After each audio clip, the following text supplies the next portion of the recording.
عَمَّ يَتَسَاءَلُونَ عَنِ النَّبَإِ الْعَظِيمِ الَّذِي هُمْ فِيهِ مُخْتَلِفُونَ كَلَّا سَيَعْلَمُونَ ثُمَّ كَلَّا سَيَعْلَمُونَ أَلَمْ نَجْعَلِ الْأَرْضَ مِهَادًا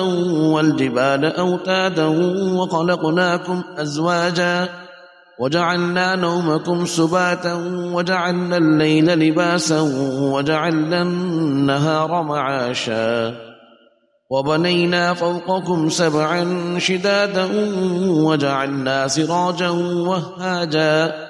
وَأَنزَلْنَا مِنَ الْمُعْصِرَاتِ مَاءً ثَجَّاجًا لِنُخْرِجَ بِهِ حَبًّا وَنَبَاتًا وَجَنَّاتٍ أَلْفَافًا إِنَّ يَوْمَ الْفَصْلِ كَانَ مِيقَاتًا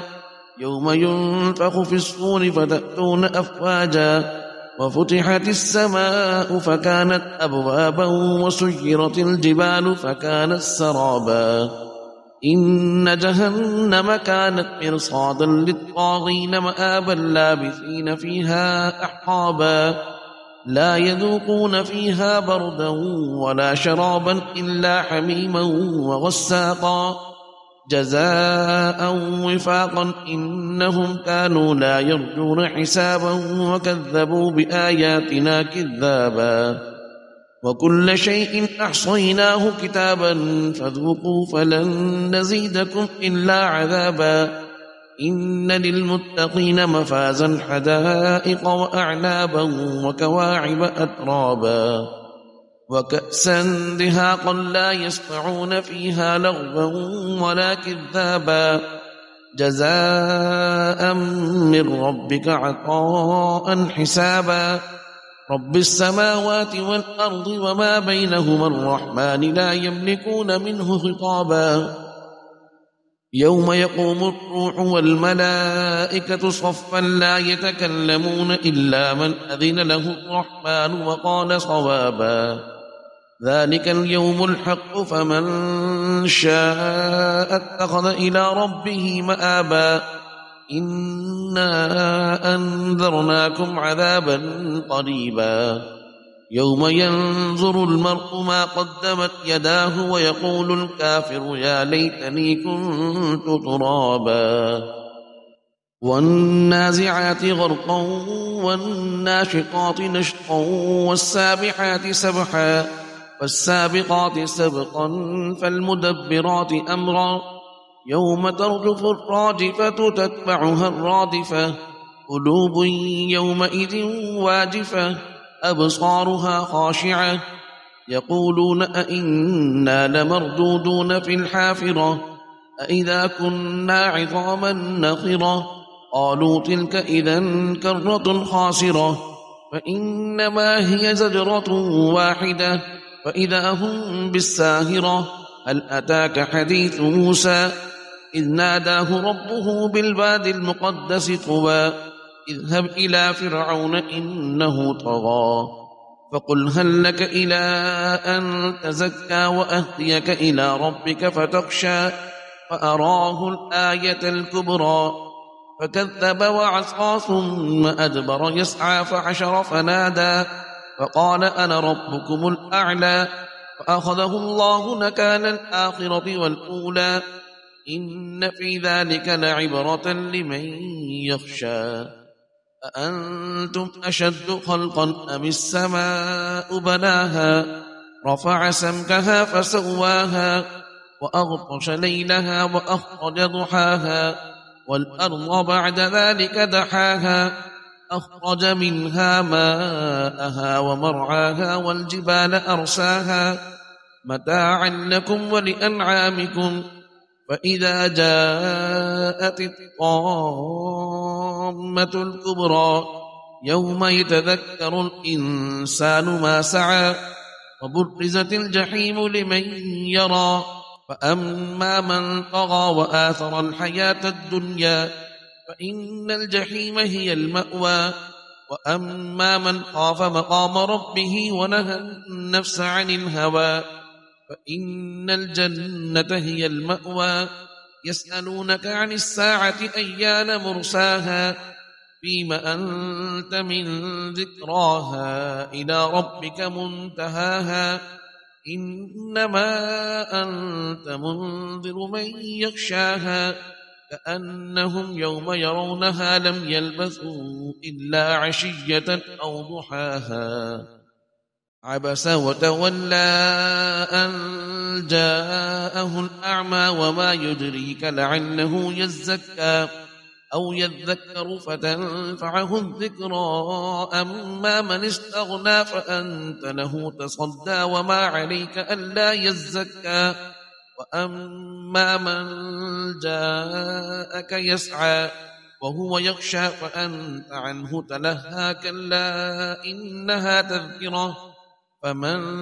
شاء ذكره في صحف مكرمة مرفوعة مطهرة بأيدي سفرة كرام بررة قتل الإنسان ما أكفره من أي شيء خلقه من نطفة خلقه فقدره ثم السبيل يسره ثم أماته فأقبره ثم إذا شاء أنشره كلا لما يقض ما أمره فلينظر الإنسان إلى طعامه أنا صببنا الماء صبا ثم شققنا الأرض شقا فأنبتنا فيها حبا وعنبا وقضبا وزيتونا ونخلا وحدائق غلبا وفاكهة وأبا متاعا لكم ولأنعامكم فإذا جاءت الصاخة يوم يفر المرء من أخيه وأمه وأبيه وصاحبته وبنيه لكل امرئ منهم يومئذ شأن يغنيه وجوه يومئذ مسفرة ضاحكة مستبشرة ووجوه يومئذ عليها غبرة ترهقها قترة أولئك هم الكفرة الفجرة إذا الشمس كورت وإذا النجوم انكدرت وإذا الجبال سيرت وإذا العشار عطلت وإذا الوحوش حشرت وإذا البحار سجرت وإذا النفوس زوجت وإذا الموءودة سئلت بأي ذنب قتلت وإذا الصحف نشرت وإذا السماء كشطت وإذا الجحيم سعرت وإذا الجنة أزلفت علمت نفس ما أحضرت فلا أقسم بالخنس الجوار الكنس والليل إذا عسعس والصبح إذا تنفس إنه لقول رسول كريم ذي قوة عند ذي العرش مكين مطاع ثم أمين وما صاحبكم بمجنون ولقد رآه بالأفق المبين وما هو على الغيب بضنين وما هو بقول شيطان رجيم فأين تذهبون إن هو إلا ذكر للعالمين لمن شاء منكم أن يستقيم وما تشاءون إلا أن يشاء الله رب العالمين إذا السماء انفطرت وإذا الكواكب انتثرت وإذا البحار فجرت وإذا القبور بعثرت علمت نفس ما قدمت وأخرت يا أيها الإنسان ما غرك بربك الكريم الذي خلقك فسواك فعدلك في أي سورة ما شاء ركبك كلا بل تكذبون بالدين وإن عليكم لحافظين كراما كاتبين يعلمون ما تفعلون إن الأبرار لفي نعيم وإن الفجار لفي جحيم يصلونها يوم الدين وما هم عنها بغائبين وما أدراك ما يوم الدين ثم ما أدراك ما يوم الدين يوم لا تملك نفس لنفس شيئا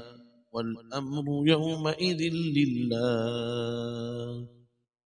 ويل للمطففين الذين إذا اكتالوا على الناس يستوفون وإذا كالوهم أو وزنوهم يخسرون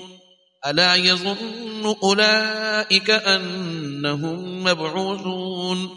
ليوم عظيم يوم يقوم الناس لرب العالمين. كلا إن كتاب الفجار لفي سجين وما أدراك ما سجين كتاب مرقوم. ويل يومئذ للمكذبين الذين يكذبون بيوم الدين وما يكذب به إلا كل معتد أثيم. إذا تتلى عليه آياتنا قال أساطير الأولين كلا بل ران على قلوبهم ما كانوا يكسبون. كلا إنهم عن ربهم يومئذ لمحجوبون ثم إنهم لصال الجحيم ثم يقال هذا الذي كنتم به تكذبون. كلا إن كتاب الأبرار لفي عليين وما أدراك ما عليون كتاب مرقوم يشهده المقربون. إن الأبرار لفي نعيم على الأرائك ينظرون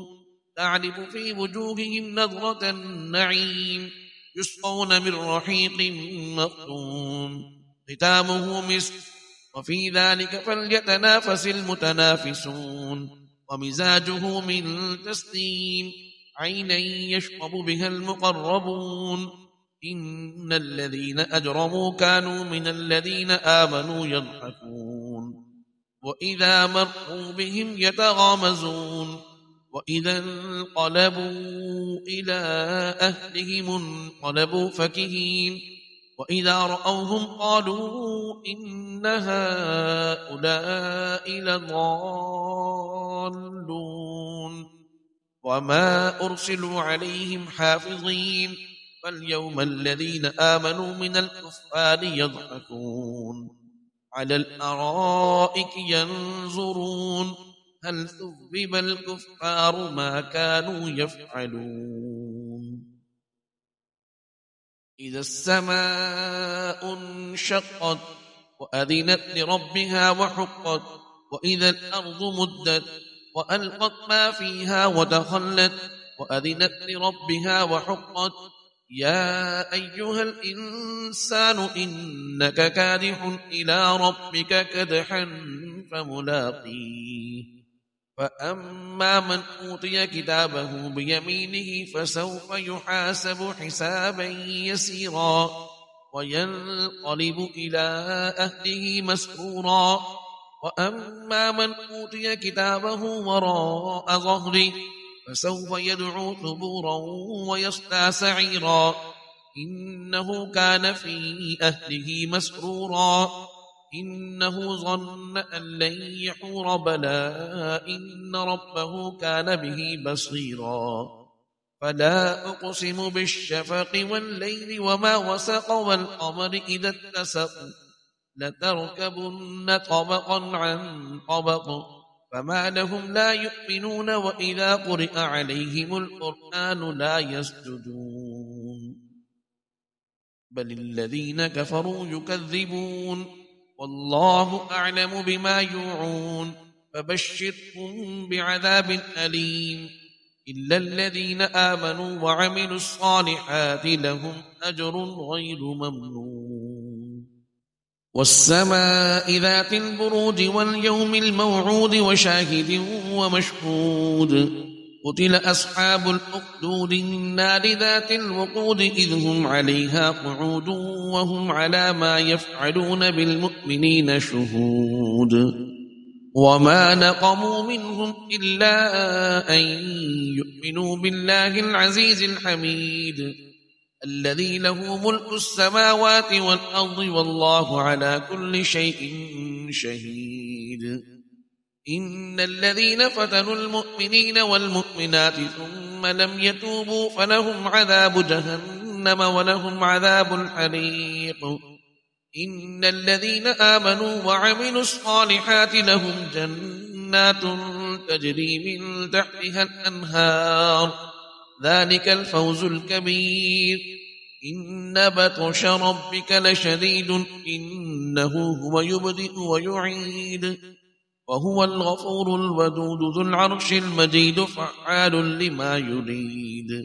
هل أتاك حديث الجنود فرعون وثمود بل الذين كفروا في تكذيب والله من ورائهم محيط بل هو قرآن مجيد في لوح محفوظ. والسماء والطارق وما أدراك ما الطارق النجم الثاقب إن كل نفس لما عليها حافظ فلينظر الإنسان مما خلق من ماء دافق يخرج من بين الصلب والترائب إنه على رجعه لقادر يوم تبلى السرائر فما له من قوة ولا ناصر. والسماء ذات الرجع والأرض ذات الصدع إنه لقول فصل وما هو بالهزل إنهم يكيدون كيدا وأكيد كيدا فمهل الكافرين أمهلهم رويدا. سبح اسم ربك الأعلى الذي خلق فسوى والذي قدر فهدى والذي أخرج المرعى فجعله غثاء أحوى سنقرئك فلا تنسى إلا ما شاء الله إنه يعلم الجهر وما يخفى ونيسرك لليسرى فذكر إن نفعت الذكرى سيذكر من يخشى ويتجنبها الأشقى الذي يصلى النار الكبرى ثم لا يموت فيها ولا يحيا قد أفلح من تزكى وذكر اسم ربه فصلى بل تؤثرون الحياة الدنيا والآخرة خير وأبقى إن هذا لفي الصحف الأولى صحف إبراهيم وموسى. هل أتاك حديث الغاشية وجوه يومئذ خاشعة عاملة ناصبة تصلى نارا حامية تسقى من عين آنية ليس لهم طعام إلا من ضريع لا يسمن ولا يغني من جوع وجوه يومئذ ناعمة لسعيها راضية في جنة عالية لا تسمع فيها لاغية فيها عين جارية فيها سرر مرفوعة وأكواب موضوعة ونمارق مصفوفة وزرابي مبثوثة أفلا ينظرون إلى الإبل كيف خلقت وإلى السماء كيف رفعت وإلى الجبال كيف نصبت وإلى الأرض كيف سطحت فذكر إنما أنت مذكر لست عليهم بمسيطر إلا من تولى وكفر فيعذبه الله العذاب الأكبر إن إلينا إيابهم ثم إن علينا حسابهم. والفجر وليال عشر والشفع والوتر والليل إذا يسر هل في ذلك قسم لذي حجر ألم تر كيف فعل ربك بعاد إرم ذات العماد التي لم يخلق مثلها في البلاد وثمود الذين جابوا الصخر بالواد وفرعون ذي الأوتاد الذين طغوا في البلاد فأكثروا فيها الفساد فصب عليهم ربك سوط عذاب إن ربك لبالمرصاد فأما الإنسان إذا ما ابتلاه ربه فأكرمه ونعمه فيقول ربي أكرمن وأما إذا ما ابتلاه فقدر عليه رزقه فيقول ربي أهانن كلا بل لا تكرمون اليتيم ولا تحاضون على طعام المسكين وتأكلون التراث أكلا لما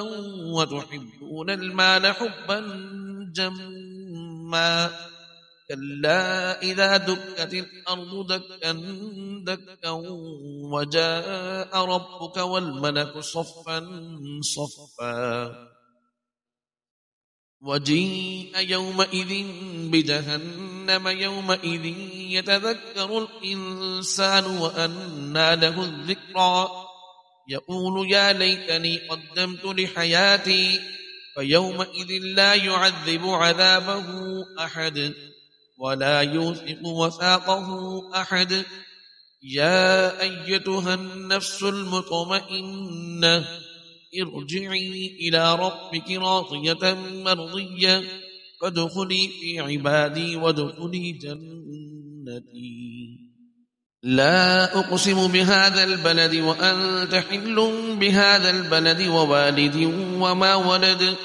لقد خلقنا الإنسان في كبد أيحسب أن لن يقدر عليه أحد يقول أهلكت مالا لبدا أيحسب أن لم يره أحد ألم نجعل له عينين ولسانا وشفتين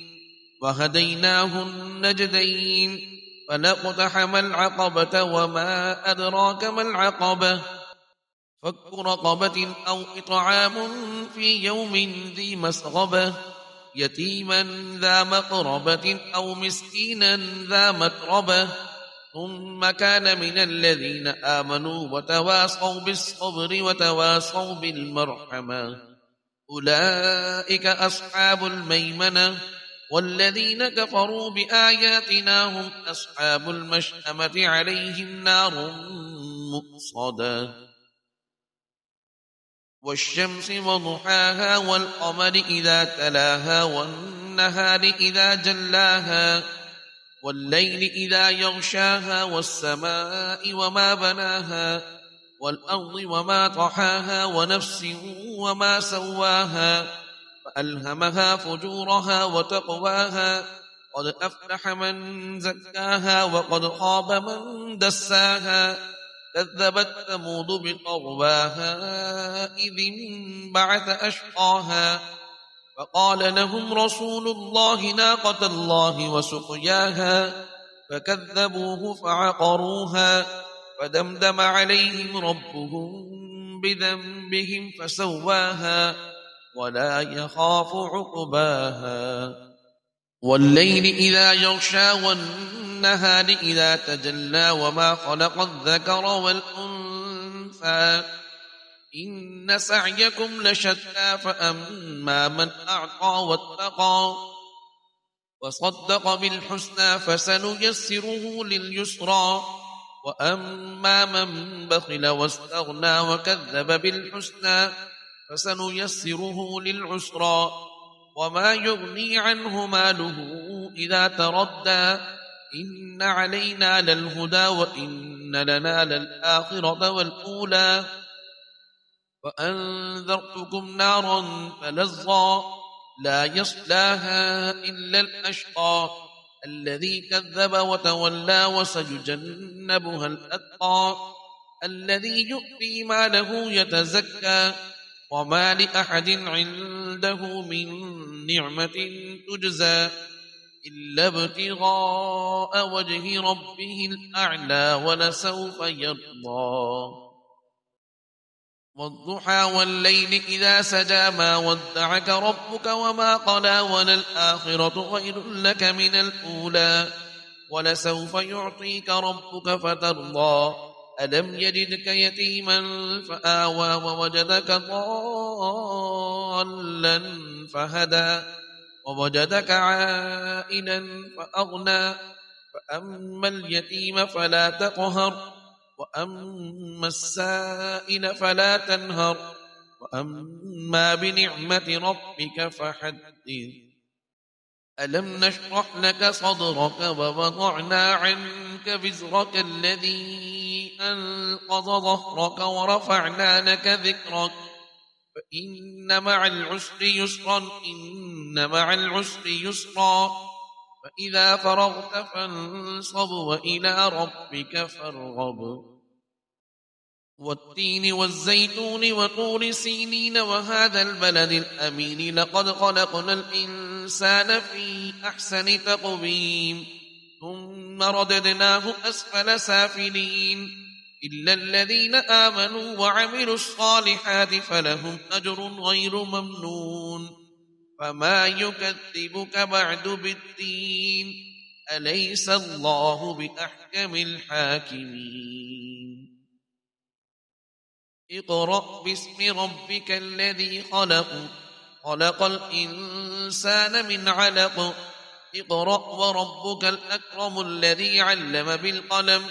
علم الإنسان ما لم يعلم كلا إن الإنسان ليطغى أن رآه استغنى إن إلى ربك الرجعى أرأيت الذي ينهى عبدا إذا صلى أرأيت إن كان على الهدى أو أمر بالتقوى أرأيت إن كذب وتولى ألم يعلم بأن الله يرى كلا لئن لم ينته لنسفعا بالناصية ناصية كاذبة خاطئة فليدع ناديه سندع الزبانية كلا لا تطعه واسجد واقترب إنا أنزلناه في ليلة القدر وما أدراك ما ليلة القدر ليلة القدر خير من 1000 شهر تنزل الملائكة والروح فيها بإذن ربهم من كل أمر سلام هي حتى مطلع الفجر لم يكن الذين كفروا من أهل الكتاب والمشركين منفكين حتى تأتيهم البينة رسول من الله يتلو صحفا مطهرة فيها كتب قيمة وما تفرق الذين أوتوا الكتاب إلا من بعد ما جاءتهم البينة وما أمروا إلا ليعبدوا الله مخلصين له الدين حنفاء ويقيموا الصلاة ويؤتوا الزكاة وذلك دين القيمة إن الذين كفروا من أهل الكتاب والمشركين في نار جهنم خالدين فيها أولئك هم شر البرية إن الذين آمنوا وعملوا الصالحات أولئك هم خير البرية جزاؤهم عند ربهم جنات عدن تجري من تحتها الأنهار خالدين فيها أبدا رضي الله عنهم ورضوا عنه ذلك لمن خشي ربه إذا زلزلت الأرض زلزالها وأخرجت الأرض أثقالها وقال الإنسان ما لها يومئذ تحدث أخبارها بأن ربك أوحى لها يومئذ يصدر الناس أشتاتا ليروا أعمالهم فمن يعمل مثقال ذرة خيرا يره ومن يعمل مثقال ذرة شرا يره والعاديات ضبحا فالموريات قدحا فالمغيرات صبحا فأثرن به نقعا فبسطن به جمعا إن الإنسان لربه لكنود وإنه على ذلك لشهيد وإنه لحب الخير لشديد أفلا يعلم إذا بعثر ما في القبور وحصل ما في الصدور إن ربهم بهم يومئذ لخبير القارعة ما القارعة وما أدراك ما القارعة يوم يكون الناس كالفراش المبثوث وتكون الجبال كالعهن المنفوش فأما من ثقلت موازينه فهو في عيشة راضية وأما من خفت موازينه فأمه هاوية وما أدراك ما هي نار حامية ألهاكم التكاثر حتى زرتم المقابر كلا سوف تعلمون ثم كلا سوف تعلمون كلا لو تعلمون علم اليقين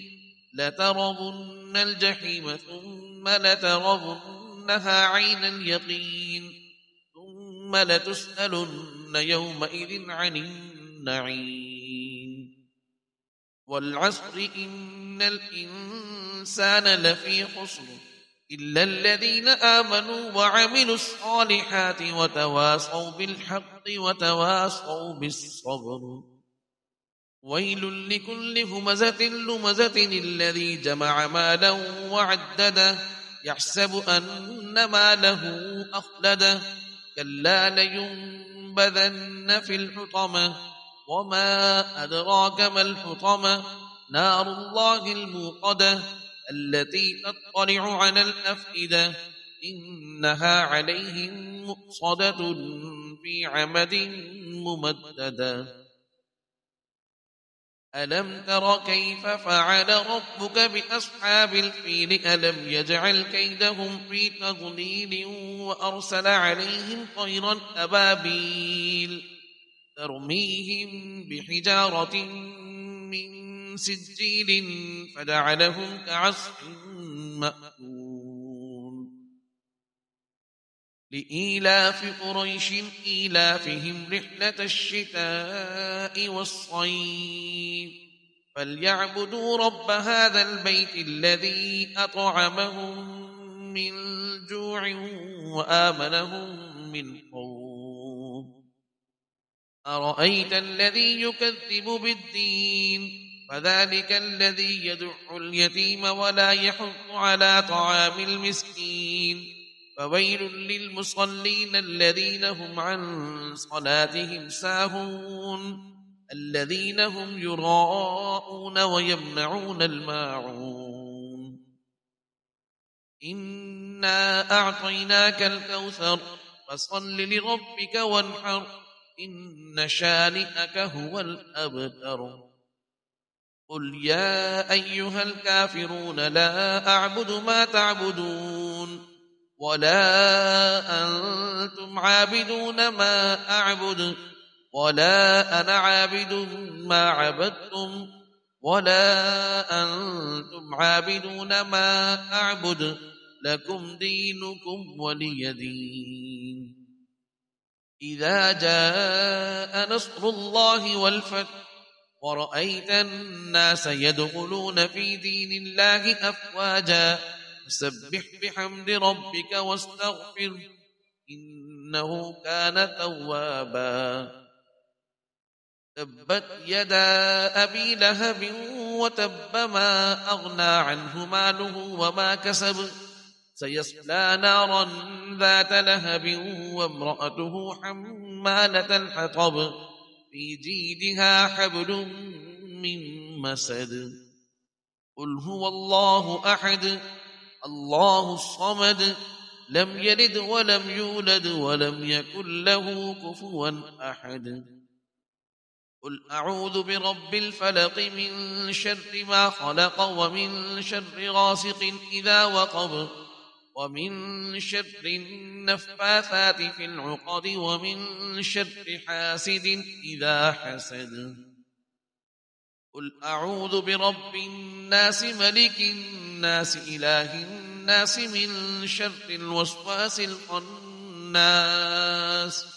الذي يوسوس في صدور الناس من الجنة والناس نفس إن لم